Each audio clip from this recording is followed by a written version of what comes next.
Welcome to Comics Bazaar, the channel of comics commentary and arcana. This video features the Uncanny X-Men number 169, cover dated May 1983. And this is a really interesting design by Paul Smith for this particular cover, featuring Angel pinned and hooked to a stand. But our eye is drawn, or it would be drawn, except for the colouring, to this rat that's perched on this overhanging pipe with his tail curled around it, except of course the colorist has colored this all in a deep purple, so our eye then is drawn to Angel here, but he's a tiny figure from this. Like, it's an interesting inversion. Normally this would be a bird's eye view, but it is a rat's eye view of Angel here, and so it's so interesting. It's the kind of cover that would never have been approved by Stan Lee in the 60s, because where are the X-Men? We only have one X-Man on the cover, currently retired from the team, and he's a tiny figure in the bottom right-hand corner. But it is interesting. I think it would work maybe better as a splash page, but here it is on the cover, and it's a memorable cover, if a strange and offbeat one. We have cover captions. In a moment the X-Men will arrive. They'll be too late. This Angel fallen. And that's real Stan Lee style amphibly or unusual syntax, this Angel fallen instead of this fallen angel. So let's open this one up to the first page. Now this is part one of a two-part story, and it is all set up in part one of the two chapters. And the story opens, it will turn out that this is Angel's Midtown Manhattan penthouse apartment, and his girlfriend of the period, Candy Southern, who's living with him, has arrived home, and she's apologizing because she was held up in traffic. And you can see very much on this page the hallmarks of Paul Smith's uncluttered, clean style of composition and penciling. So she's looking around for Warren, and she decides to take the elevator up to check the bedroom, and there she finds feathers on the ground, and she asks, with a little bit of humor, "You molting lover." But let's turn the page and see that things take a dark turn. So as she picks up one of the feathers, she discovers blood on it, and then the lights go out, and somebody's turned the lights out from downstairs. So she races to the phone, and realizing that someone's downstairs, she thinks to herself, "They're between me and the doors. I'm trapped up here. I hope they haven't cut the phones as well." And whoever they are, haven't. So she dials using the automatic dialer. So this is very much of the year in 1983. This is high-tech, expensive technology from 1983. She uses the automatic dialer to call Professor Xavier, and catches him in bed reading a book here with the title Marvel Universe on the spine. And she tells him, "Professor, it's Candy Southern," spelt wrong there by Orzechowski. "I'm at Warren's and my Manhattan penthouse. He's been attacked." And just as she's about to continue, saying that she thinks it's her turn, this huge, monstrous, ugly hand with these bitten fingernails reaches out for her, and we just get a shot of this monster's arm, and it is about to grab her. "I'm Sunder," says the figure, who's obscured. We can't see his face. And I like this line from Claremont, "I'm here to hurt you."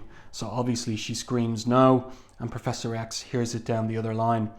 And we have our title here, an interesting lettering choice by Orzechowski, where the title Catacombs is placed over and cuts out the art from the splash page. So interesting choice that. And the creative team here: Chris Claremont, writer; Paul Smith, penciler; Bob Wiacek, inker; Bob Sharon, colorist, so Glynis Oliver on a break; and Tom Orzechowski, letterer. So this three-page opening is very much in the genre of a horror movie, and very intriguing, that kind of switch from what we've had to this point, which was space opera, but with a dose of horror in the form of The Brood, to a more mundane type of horror. Or as we'll learn in this issue entitled this story entitled Catacombs, we're going underground, from outer space to under the earth, and that's going to give us that under earth location is also going to provide us with the name of these new antagonists for the X-Men. So in the previous issue, it was Christmas Eve, and Nightcrawler made his way to Amanda Sefton's Manhattan apartment, and they're having a romantic time together over the Christmas break and period, because Amanda's housemates or flatmates aren't there.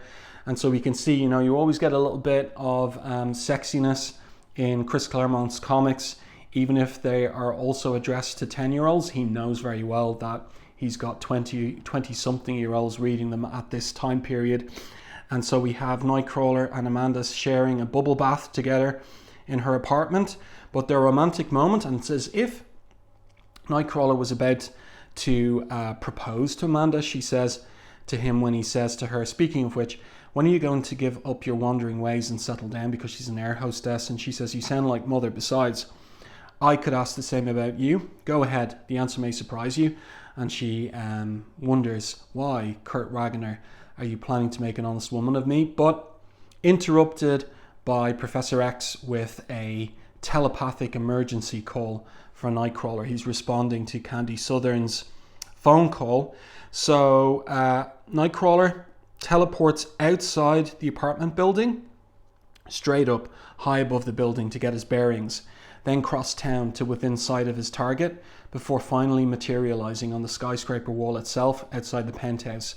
So that's Warren and Candy's penthouse apartment. And then we get this is interesting from Claremont, of course. Nightcrawler has teleported nude and he's freezing. I forgot how cold it is and I'm soaking wet. But the professor interrupts and says, Nightcrawler, I sense Angel's thought patterns nearby and below you. They're sluggish. The lad is barely conscious.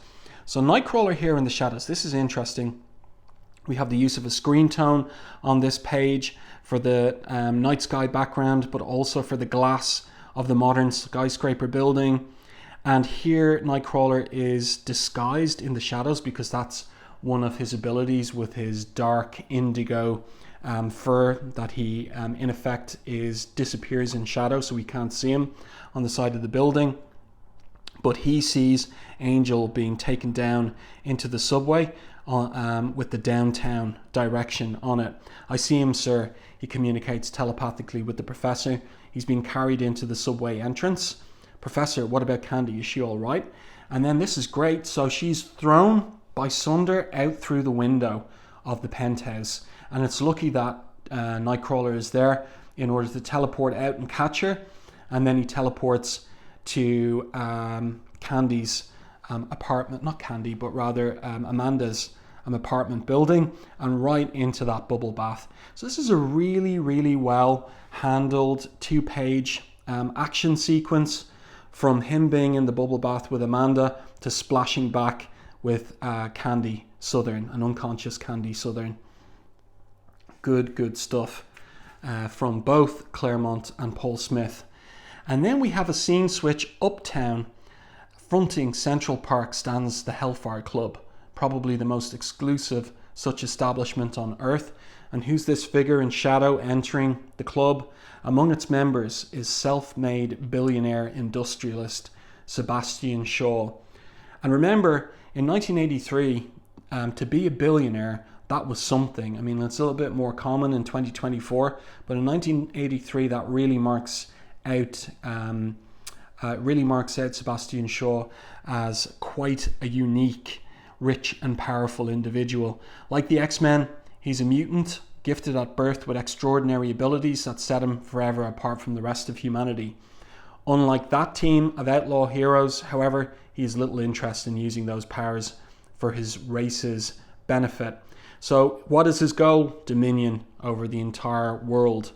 And all the while that Claremont's third-person narration explains who Sebastian Shaw is and what his aims are, we have Paul Smith lavishing attention on the backgrounds here.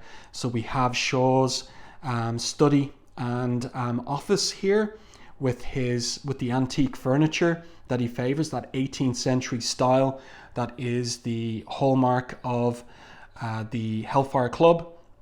And he opens a secret door in the bookcase. You know, of course, you'd expect that. And down into the basement, the secret basement of the Hellfire Club, where the leaders meet. He descends, and there awaiting him is Tessa. And she summons Shaw, it appears, and she tells him with her lighted torch to come down and see for himself what's up. So it turns out that the reason that Tessa summoned him is because of the situation with Emma Frost. And she explains, the White Queen arrived an hour ago, desperate to see you. She was afraid, Sebastian, almost terrified. I'd never seen such emotions in her. It was unnerving. She refused to tell me why. Her warning, she said, was for your ears alone.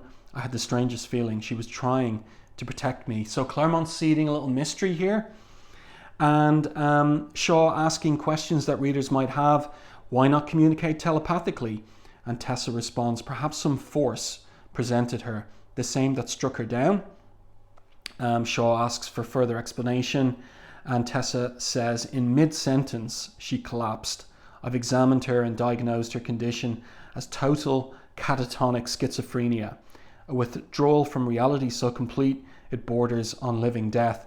And we would see that repeated for Emma Frost in Whilce Portacio's run on Uncanny X-Men from 281 to 283.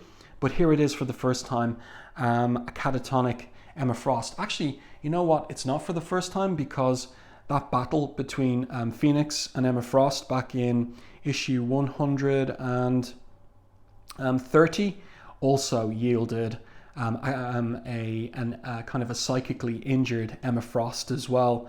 So she is kind of by this point habituated to this kind of treatment.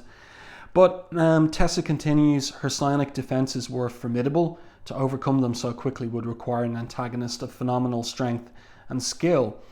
And Sebastian puts it together that the only telepath who fits that bill is the founder of the X-Men, Charles Xavier, but I find that hard to believe. He's too high-minded and honourable. So there's a mystery here in terms of who this antagonist is, how powerful he is, how helpless we are against him or her. And I like the way that Paul Smith has pulled our perspective back into the dark lighted tunnels, and we're looking at these figures, tiny figures in the background, and it kind of gives an indication of the threat that is surrounding them. And then in the narrative caption, we're told that there is indeed somebody who's out for them. For the briefest instant, fear flickers in Shaw's eyes, and throughout the catacombs around him, unheard by any living soul, laughter resounds, mocking, malevolent, triumphant. And this would appear to be seeding a new antagonist for both, in a sense, the Hellfire Club, but also the New Mutants and the X-Men. And this, I think, is meant to be foreshadowing for the arrival of Selene into the New Mutants books and subsequently the X-Men books. But something I want to note before moving on is just take one look again at that 18th century furniture here, that sophisticated antique style, and we're going to see that mirrored somewhere unexpected elsewhere in this issue. We have the mention of catacombs here, but also there are other catacombs in Manhattan, as it will turn out in the rest of the issue. But first of all, we're high up in Amanda's Manhattan apartment later in the evening. The X-Men have arrived. That's a really nice anchor image there of the whole team. We can see that Kitty Pryde is in yet another new costume, which is something that Claremont was playing around with in the period as Kitty, you know, like a 13 and now 14-year-old teenager, very much like such people playing around with various identities and looks. And so we get that with Kitty Pryde. Now she's got Lockheed as her pet dragon as well from the Brood adventure. And here we have the team figuring out what their next move might be in terms of tracking and rescuing Angel. So, and one thing to note here is, why is Wolverine not part of the team? Well, he's in Japan, and Nightcrawler says Lord knows why. And so the X-Men are short-handed. Like Cyclops is in Alaska, and Wolverine's in Japan, so they're missing two of the most formidable members of the team. And we get in the editorial note here where exactly Logan is. He's in Japan, and his adventures are told in the Chris Claremont, Frank Miller miniseries Wolverine #1 there, 1 of 4. So what we have here is Amanda Sefton offering her assistance to join the X-Men in rescuing Angel, and Storm, whose leader, responds, "Your offer is appreciated, Amanda. I'd rather you stay with Candy in case Angel's kidnappers make another try at her." And Amanda says, "If they do, I guarantee him some rude surprises." So Storm contacts telepathically the professor, and she asks, and this is interesting, so she asks that maybe the professor send them Rain Sinclair, aka Wolfsbane, because she would have no trouble in her wolfen form following Angel's trail. But the professor says no. So we've got a color hold here of the professor's head. You can barely make it out, but it's there. And he says, "I understand your need, Storm, but the New Mutants are not X-Men, nor are they meant to be. They're students. They do not go on missions. The mini Cerebro I gave you is programmed with Angel-specific brainwave patterns. It should be able to lead you to him." So we get some characterization here in respect of Storm, that she distrusts machines, but the professor is adamant, "I will not place these children at risk, Storm," and that is final. But why is Kitty Pryde part of the team? It's a deal worked out with the professor in the previous issue. He is allowing her to participate in missions for the moment, and insofar as they don't prove exceptionally dangerous. But this one is going to prove dangerous. I like the magenta background here for Kitty and Lockheed. So Kitty leaves Lockheed with Amanda, and there's an interesting little bit here regarding Lockheed where Kitty says to Amanda, "He's been fed and everything, Amanda. He shouldn't be any bother." And she says, "Don't worry, Kitty. My mom taught me all about the care and feeding of dragons." So Lockheed quite happy in Amanda's arms, and he's purring there with pleasure. Amanda tells him, "Good luck, X-Men." So now we're into the second half of the story, but it is all set up, remember, for the next issue. So they go down to the level of the subway station. I really appreciate the detail here in Paul Smith's backgrounds. You've got the turnstiles there, you've got the kiosks there for the tickets. You've got these metal pillars in the foreground as well. It's really, really well realized. And my feeling is this could be done from observation of life on the part of Paul Smith, that he was down there taking sketches or pictures of a subway station and using it here for drawing this particular panel. So here's Mini Cerebro that Storm is using, and she's in telepathic communication with the professor, but the psi-link has been deteriorating since they've gone underground. Some force is generating psychic interference, thinks Storm, of a type I've never encountered. Thus far, I've been unable to overcome it. Sorry, this is the professor who's communicating with Storm. And again, this could be reference to Selene. If you continue, I fear I won't be able to maintain contact. And now we get a nice little moment. And this didn't have to be in the story. We've got a subway train approaching. So Colossus tells the X-Men, "Flatten against the wall a train." And here, this is the interesting characterization of Storm. The noise, the filth, she thinks, the stench. How can the others stand it? How can anyone? It takes all my strength just to keep from screaming.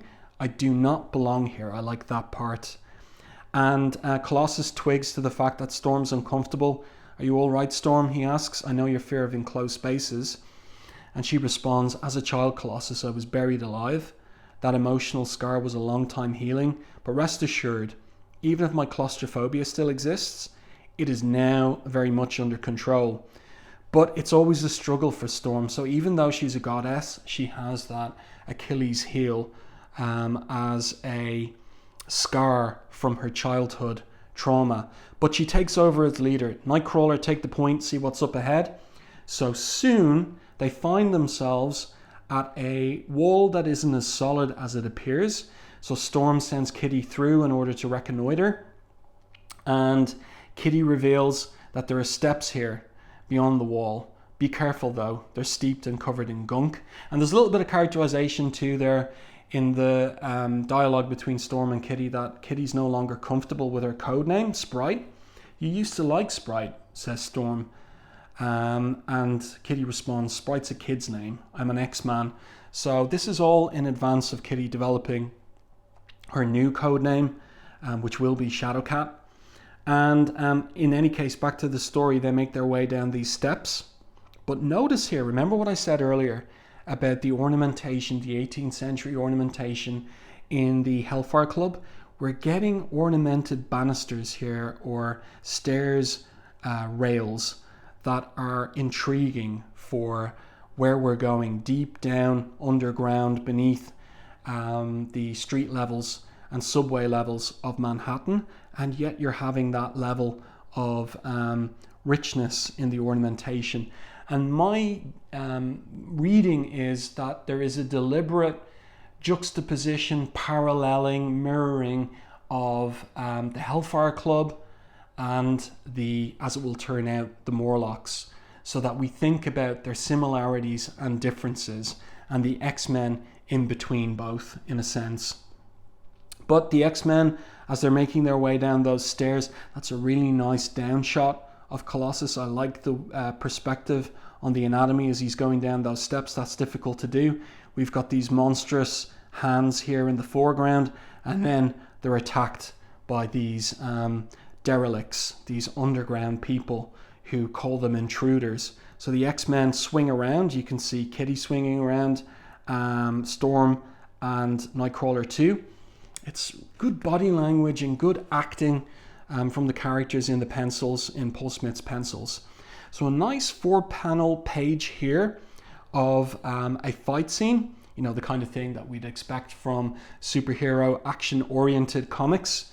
And we have Colossus and the X-Men holding their own easily against these homeless people. But here's the interesting piece on this page.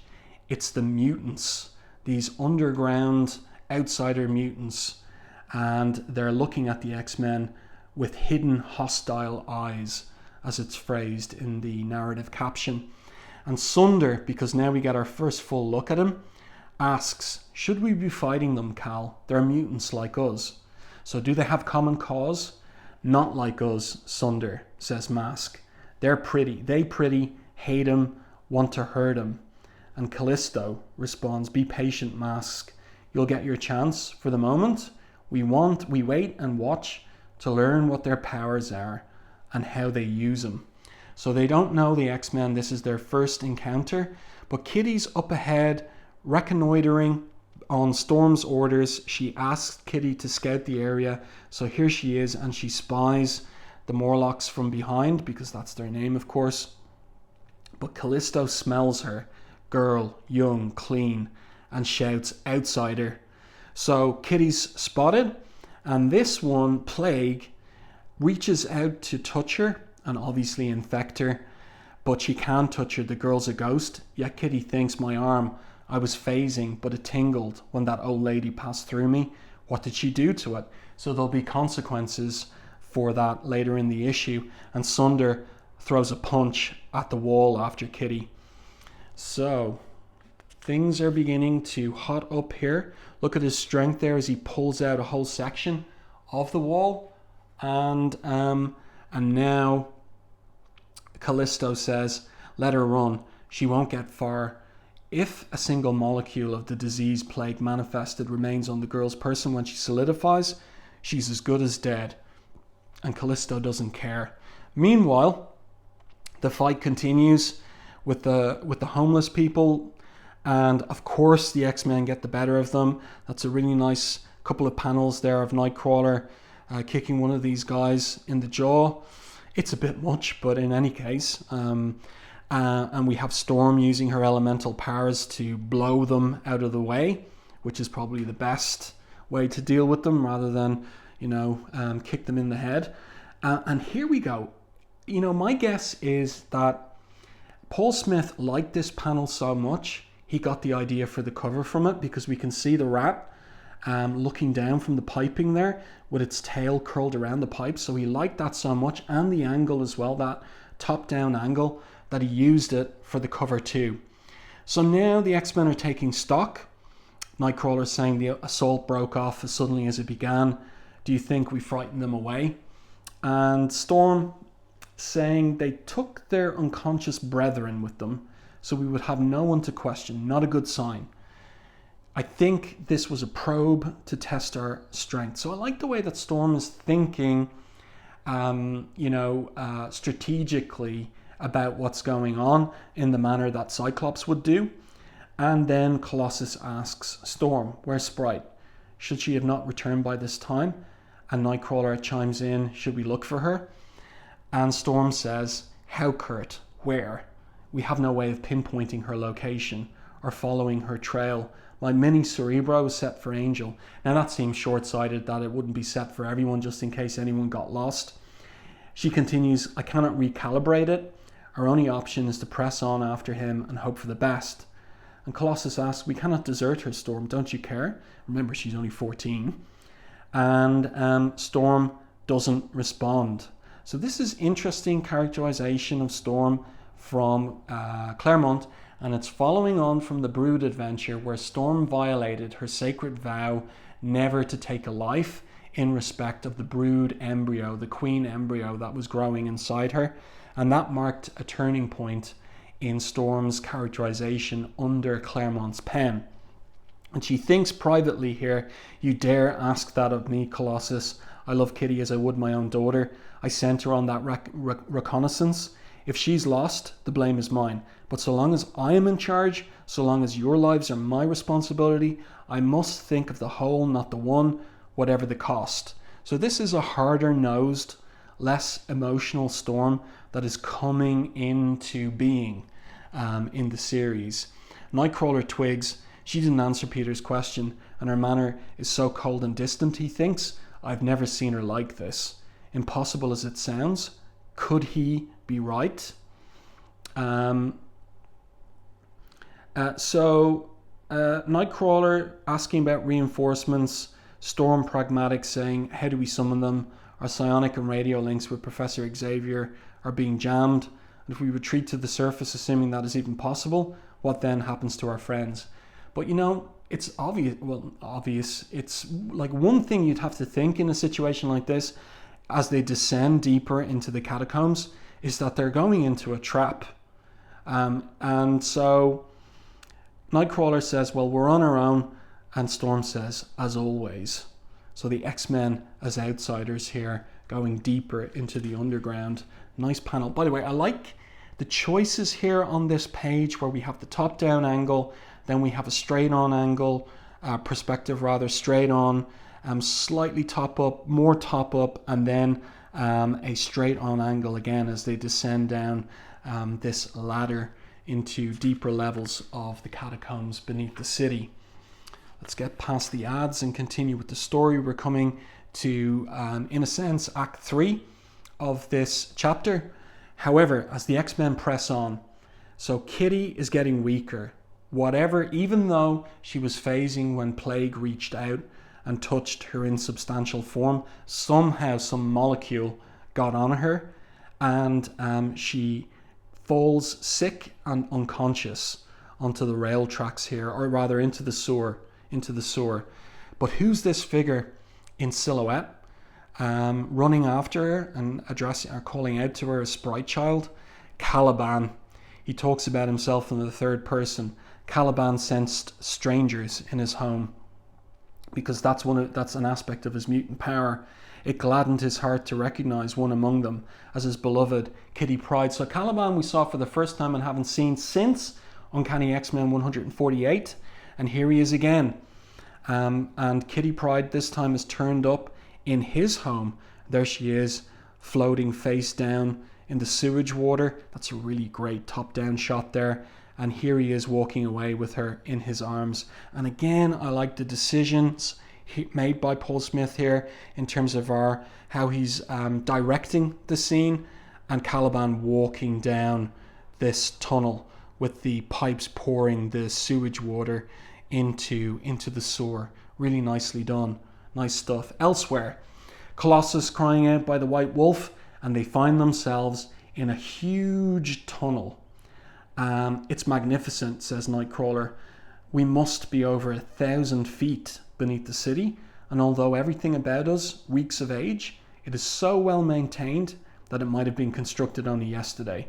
I wonder how far it reaches. So a mystery. Suddenly, there are lights on them, and that's a great panel there as well. Great spotting of blacks with the lights directed at them and blinding them so that they have to cover their eyes. Really, really well done. This in particular is a nice panel of the shadow cast across Storm's eyes there as she shades them from the light. And she whispers to Colossus and Nightcrawler, "Stay loose, both of you. We shall let our hosts make the next move." And again, thinking tactically, and then she says aloud, "I'm Storm, leader of the X-Men. We come in peace, seeking a friend." And somebody says, "You mean Angel? Then you're in luck. Here he is." The railroad car. We were so dazzled by the lights and booming sound speakers, we did not notice its approach. And they see what we've seen on the cover. And in a sense, the cover spoils the turn, the page turn here. And so there are various reasons. Maybe a different cover might have been better for this issue, so that this would be a real shock to readers. Turning the page, you see Angel here pinned against the wall, and with those hooks right through his wings. And now we get a good look at our new antagonist for the X-Men, Callisto. And she introduces herself in real Claremontian fashion. "I am Callisto. My brethren have taken the name Morlocks after H.G. Wells's Rulers of the Netherworld." So that's a reference to the Time Machine, that novel of H.G. Wells, of course, made into a film too. "This is our domain," she says. "You visit at your peril, and when you address me, you keep a civil tongue in your head or you lose it.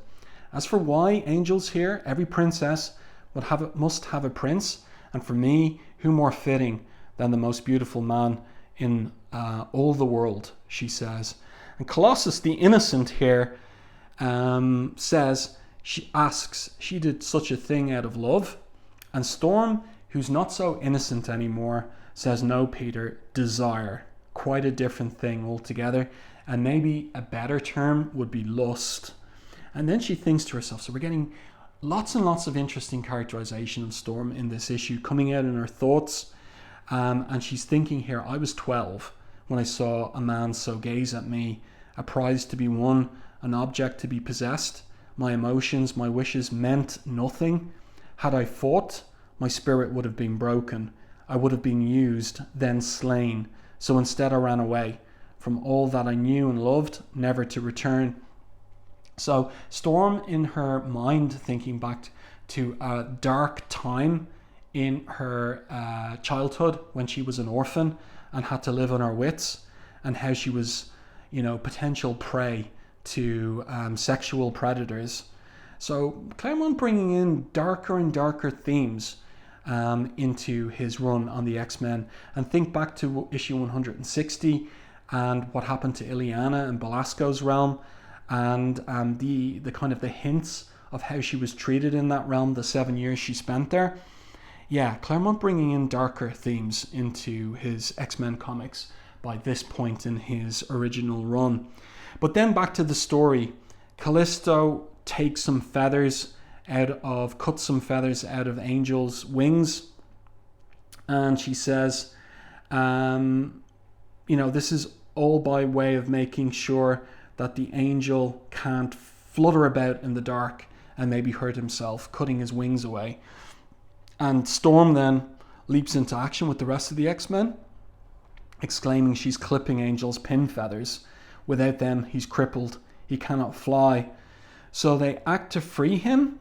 Nightcrawler attacking Callisto there, and Callisto calls the Morlocks to defend her. It's really good page, this one. And here we go. We're coming towards the end of the issue, and we have the Morlocks attacking the trio of X-Men, and Callisto using a slingshot here and knocking off Storm's headdress. And Colossus thinking, this is not going well. I'm pulling my punches. I do not wish to cause these unfortunates any injury. A pity they do not return the compliment. And then he's just overwhelmed by numbers, by sheer numbers. So the X-Men seem to be in big trouble. And then our scene switches to Kitty Pryde, what became of her with Caliban. So she sees a light, it hurts.